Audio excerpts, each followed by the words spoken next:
Shalom Bapak Ibu Saudara-saudaraku yang terkasih dalam Tuhan Yesus Kristus. Selamat malam, salam sejahtera bagi kita semua, dimanapun saudara-saudara berada. Selamat berjumpa kembali di Renungan Kristen pada malam hari ini. Kiranya kekuatan dan sukacita oleh Roh Kudus melimpah dalam hati dan kehidupan saudara semua, dan semoga saudara semua dalam keadaan sehat selalu. Pada malam hari ini, sebelum kita mendengarkan renungan firman Tuhan, mari terlebih dahulu kita berdoa. Allah Bapa kami di dalam kerajaan sorga, Engkau Bapa yang kekal dan mulia, Bapa yang kami tinggikan, di dalam nama Tuhan Yesus Kristus. Kami mengucap syukur Tuhan, oleh karena pertolongan-Mu di sepanjang hari, kami boleh dimampukan Tuhan untuk melewati hari ini, melakukan tugas tanggung jawab kami, mengerjakan segala aktivitas kami dengan pertolongan Tuhan. Saat ini ya Tuhan, kami hendak mendengarkan firman-Mu. Berilah pengetahuan dan bimbinglah kami, agar apa yang Engkau firmankan dapat bekerja sesuai kehendak-Mu. Bukalah hati dan pikiran kami untuk mendengar dan menerima firman-Mu. Kiranya firman-Mu ini dapat kami lakukan di dalam setiap kehidupan kami dan menjadi berkat bagi hidup kami. Berbicaralah ya Tuhan, kami sudah siap menerima firman-Mu. Di dalam nama Tuhan Yesus Kristus kami berdoa. Amin. Bapak Ibu Saudaraku yang terkasih, ayat renungan kita pada malam hari ini terdapat dalam kitab Kejadian pasal 22 ayat 14 yang berkata demikian. Dan Abraham menamai tempat itu, Tuhan menyediakan. Sebab itu, sampai sekarang dikatakan orang, di atas gunung Tuhan akan disediakan. Bapak Ibu Saudaraku yang terkasih, apa yang kita pikirkan ketika kita mendengar kata Jehovah Jireh? Banyak kali doa-doa yang kita dengar, bahkan kita naikkan ke hadirat Tuhan, bila itu menyangkut kebutuhan hidup, keterdesakan akan kebutuhan finansial, maka tidak jarang kita akan memanggil namanya sebagai Jehovah Jireh, yang artinya Allah yang menyediakan. Bila kita tidak benar-benar memahami arti sebenarnya dari kata Jehovah Jireh, maka kemungkinan yang ada adalah kekecewaan karena dianggap Tuhan tidak berbuat apa-apa. Walaupun kita memanggilnya sebagai Jehovah Jireh, yang dalam Alkitab Indonesia diartikan sebagai Allah yang menyediakan. Oleh sebab itu, untuk mengerti kebenaran ini, mari kita kembali kepada peristiwa di mana sebutan Jehovah Jireh ini mulai dipergunakan. Kitab Kejadian pasal 22 ayat 1-14. Kita pasti sudah paham akan cerita ini. Namun dalam cerita inilah pertama kalinya Allah disebutkan dengan nama Jehovah Jireh, yang dalam Alkitab kita diartikan Allah yang menyediakan. Tidak salah jika pada akhirnya produk doa-doa kita yang kita panjatkan apabila dalam keadaan keterdesakan, kebutuhan, maka kita akan comot ayat ini dan kita doakan dengan memanggil Jehovah Jireh. Namun apakah benar demikian adanya? Dalam peristiwa ini kita harus membuka hati terhadap satu kebenaran yang sampai hari ini masih sulit diterima oleh orang percaya, yaitu bahwa Allah kadang-kadang harus menguji iman anak-anaknya. Dalam kitab 1 Petrus pasal 1 ayat 6 dan 7 mengatakan, "Bergembiralah akan hal itu, sekalipun sekarang ini kamu seketika harus berduka cita oleh berbagai-bagai pencobaan." Maksud semuanya itu ialah untuk membuktikan kemurnian imanmu yang jauh lebih tinggi nilainya daripada emas yang fana yang diuji kemurniannya dengan api, sehingga kamu memperoleh puji-pujian dan kemuliaan dan kehormatan pada hari Yesus Kristus menyatakan dirinya. Bapak Ibu Saudaraku yang terkasih, ujian dipakai Allah untuk membuktikan kemurnian iman kita. Oleh sebab itu, Apabila kita benar-benar mengerti kebenaran ini, maka kita harus menganggap ujian sebagai suatu kehormatan di dalam kerajaan Allah. Dalam kitab 1 Petrus pasal 4 ayat 12-14 mengatakan, "Saudara-saudara yang kekasih, janganlah kamu heran akan nyala api siksaan yang datang kepadamu sebagai ujian, seolah-olah ada sesuatu yang luar biasa terjadi atas kamu. Sebaliknya, bersukacitalah sesuai dengan bagian yang kamu dapat dalam penderitaan Kristus, supaya kamu juga boleh bergembira dan bersukacita pada waktu Ia menyatakan kemuliaannya.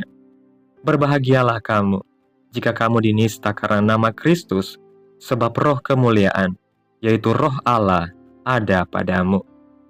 Bila kita bedah kata Jehovah Jireh ini, kita akan melihat bahwa berharap Allah menyediakan kebutuhan finansial kita adalah sesuatu yang sangat dangkal.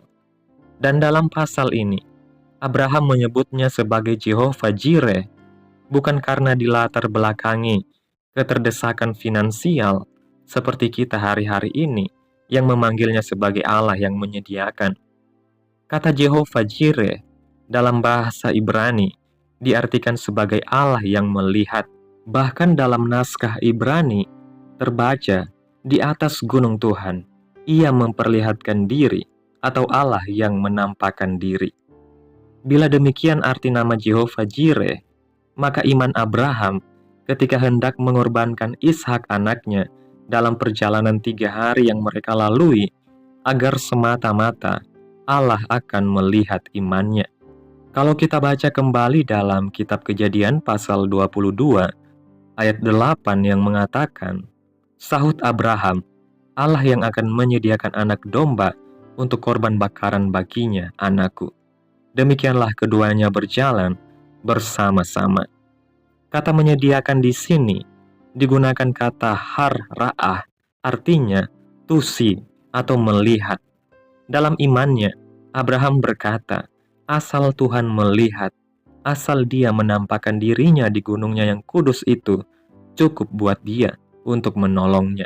Asal Tuhan melihat imannya, asal Tuhan menampakkan dirinya, pasti ada pertolongan dan jalan keluar baginya.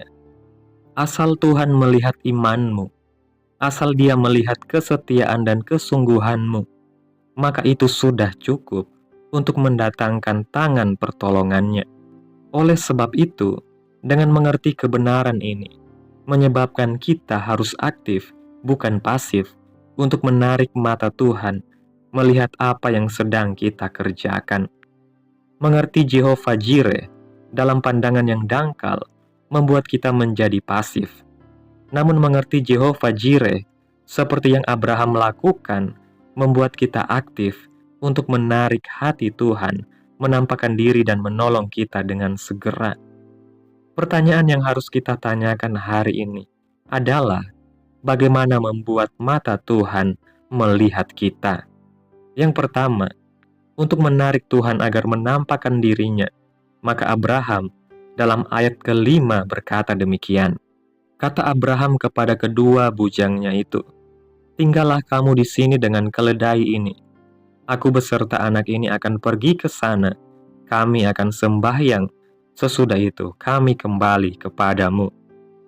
Ujian bagi Abraham adalah sebuah kehormatan, karena dalam ujian ia boleh menemukan Tuhan dan jawaban atas ujiannya lewat penyembahannya.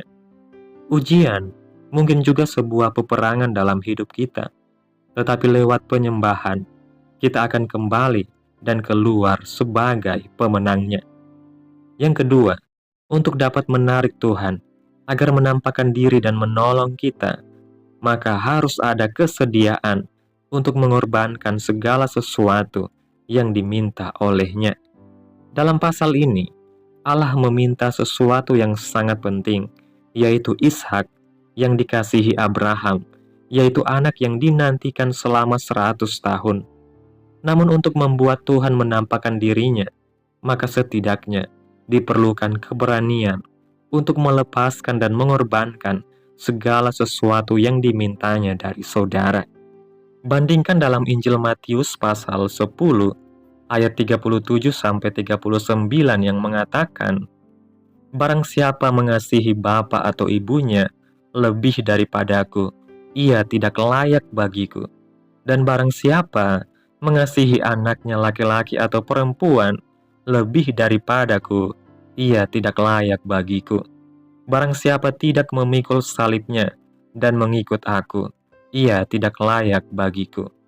Barang siapa mempertahankan nyawanya, ia akan kehilangan nyawanya. Dan barang siapa kehilangan nyawanya karena aku, ia akan memperolehnya."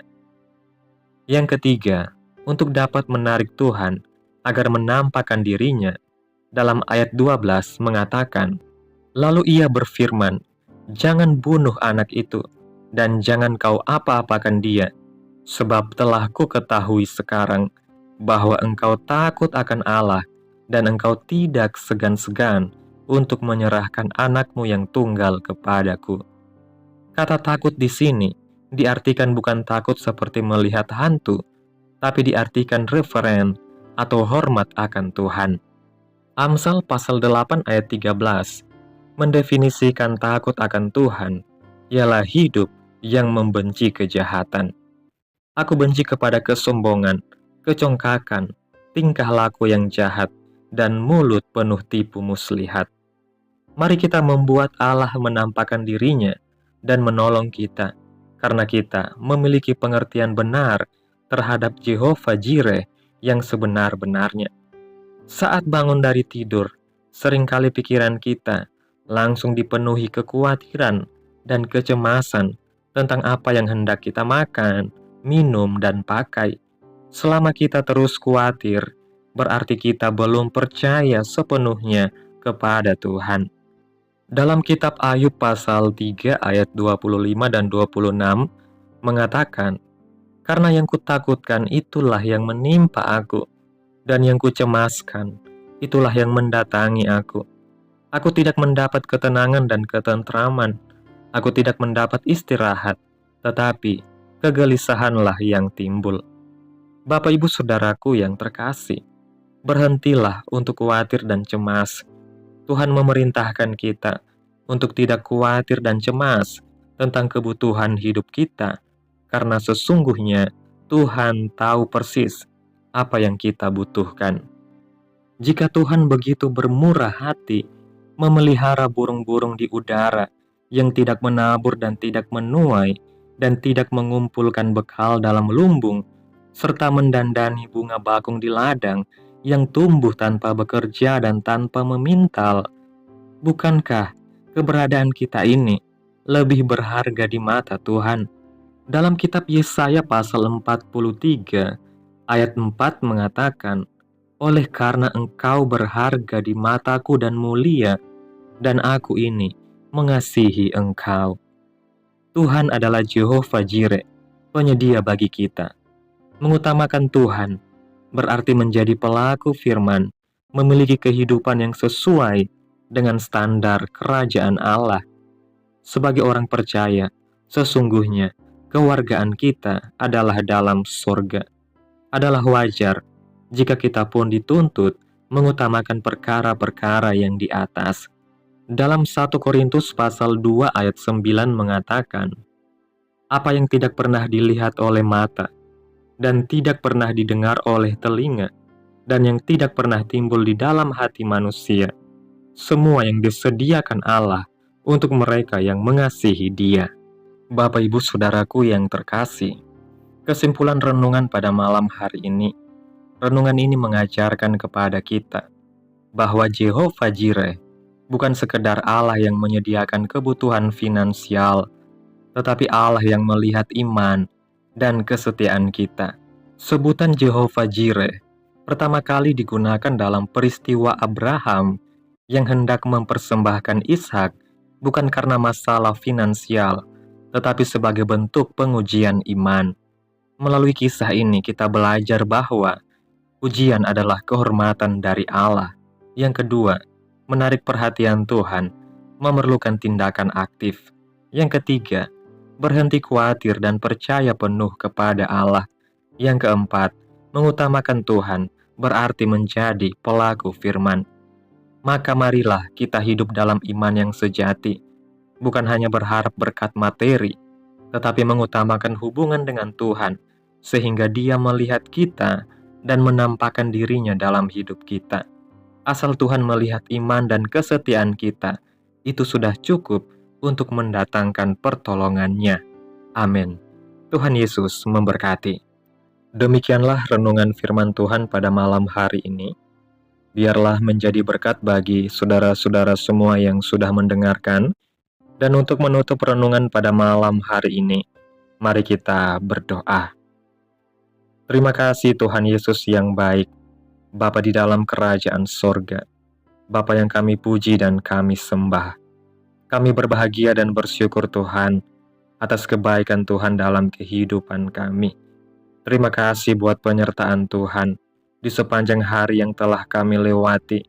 Hingga pada malam hari ini, kami boleh bersyukur lagi di hadapan Tuhan melalui doa dan renungan pada malam hari ini. Terima kasih buat firman-Mu Tuhan.